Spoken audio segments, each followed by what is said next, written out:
Баршаңызға сәлем. Үйде дайындалатын котлеттің рецептімен бөлісемін. Нанды турап, суық суға езілу үшін батырып салып қоямын.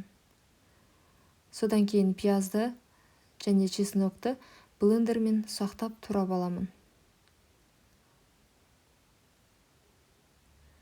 Тартылған етке езілген нанды, ұсақтап туралған пияз бен чеснокты,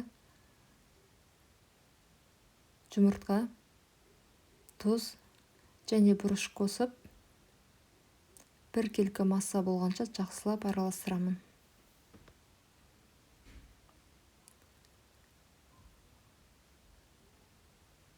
Енді видеода көрсетілгендей котлет жасаймын. Табада қызып тұрған сұйық майға котлетті қуырамын. Бір жағы қызарғаннан кейін екінші жағын аударып, толық қуырып аламын.